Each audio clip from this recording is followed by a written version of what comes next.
Hey guys, Desolator Magic here, and it is time for some more spoilers. I really hope we can get to the bottom of this. Literally to the bottom of this document. I didn't even mean to make that joke, and I just realized I did, but you know, this is a one take, and we're just gonna leave it in. Anyway, let's start with marijuana, the Nurturer. Okay, 1/1 for 3, so you get great value there. Legendary creature, Elf Druid. I'm sure this won't be some toxic hell. Whenever another elf enters the battlefield under your control, put a 1/1 counter on Marwyn. Oh my god, it's just Elf Ball. Just kill me now. Do I have to read the rest of this garbage? Do I have to? Do I really have to? Oh my god. Tap it, add an amount of green to your mana pool. I'm going to keep saying it that way even if they don't. Equal to marijuana's power. Wow. That's great. That's awesome. Oh my god. Now this is actually more surprising than the fact that they would print this card in the first place. Its activated ability is a mana ability. It doesn't use the stack and can't be responded to. That seems utterly ridiculous to me because this isn't a land. I mean, yeah, it's kind of a mana ability, I guess by definition. Who the hell says that means it can't be responded to? That is just ridiculous to me. I mean, what if you wanted to, I can't really redirect it, but I don't know, Void Slime it or whatever the hell that thing is. There's ways to stop activated abilities, but they might say non-mana. I don't know. This just sounds confusing. This card looks like toxic garbage, and they shouldn't have printed it. So let's move on. Merfolk Trickster. My god, I'm going to call this Toxic Cards Edition. So the Merfolk are back. Merfolk Wizard, that's a great combination. Blue, 2/2. Flash. Alright, when it enters the battlefield, tap target creature and opponent controls, it loses all abilities until end of turn. Okay, I mean, unless you do this in response to them using an ability, in which case it does nothing because it's already on the stack. I don't know about this one. I don't know if I'm going to call it good or bad, so I'm just going to scroll. All right, the Mirari Conjecture. That's probably a movie on Netflix. and it probably costs less than $1 million. Anyway, 4 and a blue. Is it just me or is there more blue cards in this set than all the other colors combined? It seems odd. I feel like I've barely even seen, like, green. Anyway, it's an enchantment saga. Oh boy. Let's see, not pay 1, whatever the hell that means. Return target instant card from your graveyard to your hand. Great, it's Torrential Gear Hulk, but shittier. 2, return target sorcery card from your graveyard to your hand. Okay. Until end of turn, whenever you cast an instant or sorcery spell, copy it. Alright. I mean, it's hard to pin the timing down. It costs 4. I hate this. Alright, Mishra's Self-Replicator. Neat. It's a 5-cost 2/2. Okay, whenever you cast... Oh, by the way, Assembly Worker.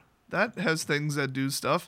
Whenever you cast a historic spell, you may pay 1. If you do, create a token that's a copy of Mishra's Self-Replicator. Okay, so it's any artifact. Legendaries at all, not including land, and all sagas. Which, I think they aren't legendary, so they did have to say that. So that's interesting. I mean, it's kind of neat. Like, it's a little late at 5, but it's a little powerful to be like 4, so I don't know. I mean, how many spells could you possibly have left in hand by the time we got 5 mana on the field? I don't know about this one. It's kind of neat because it could get out of control, but I don't know. I feel like this, though, this could easily be a component in Revel in Riches and Mechanized Production. Like, easily. Because usually you clone a Cultivator's Caravan and tap it for mana as ramp. So, yeah, that's interesting, actually. That's interesting. Mox Amber? What? Another Mox card? What? I'm just waiting for Mox. Like, what is a Mox? Like, normally I'd pause it and look it up, but I'm doing this live, so go do it yourself. Let's see. Mox Amber costs 0, legendary artifact. Oh, thank God. I was hoping it might cost mana. Tap, add 1 mana of any color among legendary... Wait, what? Oh, I get it. Like a color matching a legendary creature or planeswalker that's already in play is how I would have put it. So, okay. I mean, that's clearly the shittiest Mox card in existence. I mean, like, it's hyper powerful, but you can't really easily get this done on turn 1 or 2. I mean, I would assume there's a 1-cost legendary out there somewhere, but then what are the chances you'd, like, start with this, and then what kind of combo would you do with it? So, I don't know. I mean, just think about it, okay? You got to rely on a legendary creature or planeswalker to be in play for this to do anything, and you can cast it for free as 0, but it can be countered. I've got an idea. Instead of putting this in your deck, put a basic land. You can drop it in whenever you want. You can tap it for, well, 1 color. Okay, I mean, maybe put a non-basic land in. I mean, you can get creative with it. And then you don't have to have shit on the field. So I'd say basic land beats this out, except for the fact that you could play the Mox Amber in the same turn as a basic land. I don't think that's enough to say that this beats a basic land, though. So I think I'm going to give the win to basic land. All right, so next up we've got Muldrotha the Gravetide. Let's see, what's that? 3+ black + green + blue, legendary creature, elemental avatar, 6/6. Okay, this should be neat. Let's see. During each of your turns, you may play up to 1 permanent card of each permanent type from graveyard. What? What? Oh, wait a minute. You have to pay mana for it. Okay. I mean, like this just went from, damn, like I'm leaving to go play Pokemon to like, okay, this is going to be annoying and kind of broken. I mean, it costs 6. Like, how easy is that really to get out without free casting, which obviously you could just free cast everything. And these, you see these? Just gone. Just, we don't need them. They don't mean anything. Costs don't mean anything in Standard right now. You can cast everything for free. Aid from the Cowl, Champion of Ronus. I mean, apparently not Marvel anymore, but it was. I'm going to hate myself if I don't put that back. But yeah, it's interesting that they think that we'll limit it with this. No, you won't, because you broke that. You ruined the basic tenet of the game, which is you have to pay for shit. It's just, what the fuck. But anyway, I mean, you could like cycle a land and then play it, I guess. I don't know, this. Besides instants and sorceries that are like really inherently obnoxious, like, I don't know, Anticipate or like Glimmer of Genius or Negate, I get like any kind of counter spell, a kill spell, to an extent a creature, I guess, but I mean, you still have to pay for it. It's like a 1, 2, or 3 cost spell that you're now getting, 2 of. That's really, really, really annoying. And this doesn't have the usual thing, which is when you're done playing it, exile it. That's nowhere in here. So you can negate, then negate, then negate. And I mean, once per turn, you could anticipate, glimmer. I mean, that's kind of annoying. In fact, you could cast Torrential and then like I think this card's not legal anymore, but sack one of your creatures, sack one of their creatures as the target for Torrential, put Torrential back in the graveyard, and then do it again next turn with the same damn spell. Oh no, actually Torrential would exile it, because Torrential was written correctly, and even that card's broken and obnoxious and ban-worthy. So, I don't know. I mean, it costs 6, it's triple color, so it's like, that's pretty damn limiting, but this is so broken. But you'd have to set it up, though.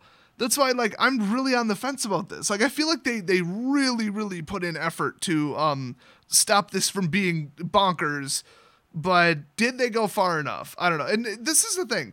When they start pushing the boundary like this, they're either going to come up with a card that's, like, broken and everybody hates it, because they're just like, wow, this is ridiculous, this is game-endingly stupid, or it's going to not quite get there, and then people are going to be like, oh, it's unplayable card and nobody plays it, 50-cent bulk, whatever. Why don't they just print like traditionally good cards where they're not broken, they're not pushing the boundary, they're not crazy, they're just good. Like, there was that 2/2 double striker that gives all your first strikers double strike, and he costs 4 and he's a 2/2. I mean, that's just neat. Like, that's not like, oh wow, that's gonna ruin the whole game. It's just like, oh, I've never seen that before, that's interesting. It'll be cool if I can pair it, it'll be pretty good if I can't pair it. Just a good card, just a good fun card. I want it, I want to play with it. I want nobody to play with this. I don't ever want to see this card. I wish this card didn't exist.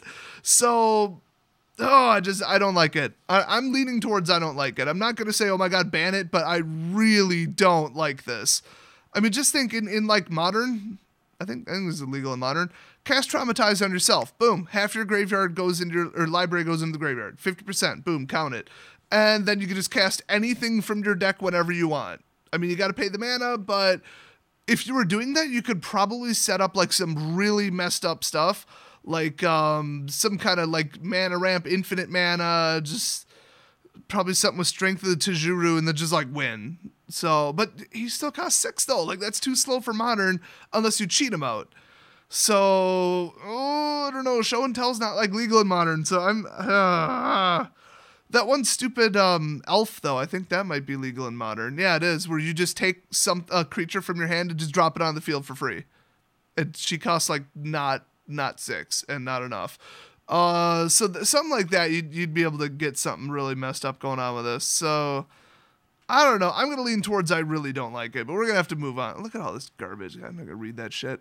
All right, Multani, Yavamaya's avatar. Oh boy, we're talking to the Yavamaya people. I remember them from a card. Yay. I think it was a beach. All right, so 4 green. Hey, we do have a green card in here. Elemental avatar. Oh, good. 0/0, so that we're off to a great start. Reach trample, and it gets +1/+1 for each land you control, and each land card in your graveyard. It's like the whole set was built around Traumatize. I wouldn't be surprised if we see Traumatize in this damn thing. Oh my god, this is ridiculous. Okay, so I mean, you'd probably have 6. So it's a 6/6 reach trampler for 6. And then maybe some more past that. But it's like, how many could you really have? And this does work with cycling pretty well, but I don't think this is like nuts, but it's pretty good. I mean, this is much more fair and like reasonable than the last one. So, I didn't read this yet. What the hell does this fresh hell do? 1 in a green, return 2 lands you control to their owner's hand, and then return him from your, oh god. And you know what every single one of these abilities should say is this ability can be used from the graveyard. Like within the rules, you can't do that. Like you can't just activate an ability of something that's sitting in your graveyard. It has to be in play. That's why every single one of these, you can do it from the graveyard. Well then say it. Like anybody ever notice that, or is it just me? Oh my god. Anyway, so that's a problem because now this guy's gonna come back over and over and over and over and over. And if you don't like pin him down, negative his attack, or turn him into a frog, or I don't really know what you would do. I mean, the Mirage Mirror against this guy would be flipping hilarious because you'd probably kill him. But then he'll just come back. So not a fan. Not a fan. This just went into my bad list. All right. I guess we got time for a couple more here. Let's see what's up next. Man's Not Hot, of course, a reference to Big Shack, a.k.a. Roadman Shack. It's 2 plus a red and a sorcery, and the effect is man can never be hot. Not sure. I might have to read a ruling about this. It's odd that they didn't add a ruling, because all these are supposed to have rulings. That's why they're in this document. But I guess we'll have to see if this sees play.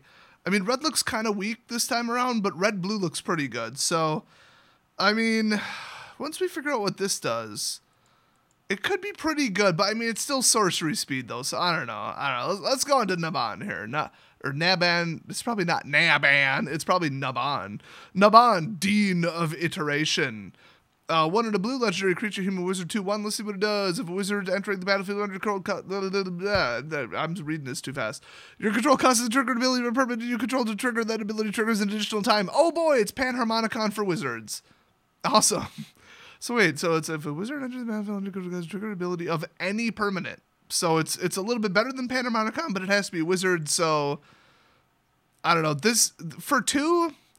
I feel like this would do some really broken crap in something outside of standard, but whatever. It just looks kind of okay in standard, but we'll see. Oh my god, wow, what the hell? Jeez, write a book, why don't ya? Ooh, Elite Arcanist, I love that one. What the hell? God, wizards. Okay, Naru Maha. Okay, Master Wizard. 2 blue. Told you there aren't any green cards in this damn set. Legendary creature, human wizard. 3/3. Flash. Cool. When it enters the battlefield, copy target instant or sorcery spell you control. You may choose new targets for the copy. Other wizards you control get +1/+1. So that's separate. That's not part of the ability. In fact, they probably should have done that.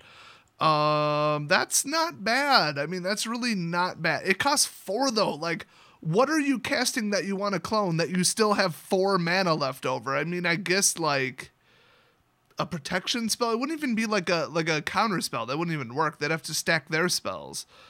I don't know. Boy, this, I mean, it looks kind of good. Like, I would play it just for this. That's pretty good. But I don't know, the cloning. Maybe like a 1 cost. I don't know. You could almost like do like a Glimmer of Genius than this, but I think that one costs 4 to begin with. So I don't know. I can't think of anything that this would like work with other than like crazy stuff from outside of standard. So I don't know. It looks pretty good. It's Master Wizard. I mean, you know, why not? Now, let's do one more. Oh my God. Just give me more rulings. I love rulings. I love it how this whole document is about rulings and I refuse to read a single one of them. Navigator's Compass, 1 cost artifact. Oh God, if this is like a 3rd instance of that land fetch. Alright, when it enters battlefield, you gain 3 life, tap until end of turn. Target land you control becomes the basic land type of your choice in addition to its other types. That was clearly printed for not standard because this would do next to nothing in standard. There are way better ways to do this. Like, play the 1 cost, Traveler's Amulet or whatever, where you can just literally go get a land. Just go get it. I mean, you can drop this in. It doesn't have Summoning Sickness. You gain 3 life, and then boom, you can tap for... Or no, you can't tap for mana. This thing just sucks. Okay, I just saw what the next one's called. I gotta do it. Oath of Teferi. Teferi joins the Gatewatch. Spoiler alert. Also, Big Shaq. He joins the Gatewatch. He uses his magical planeswalking power of being immune to fire. So Teferi's blue and white now, which is great. Let me guess. He's gonna what is it? Not suspend. He's gonna phase something out. All right, let's see. When Oath of Teferi enters battlefield, I knew it.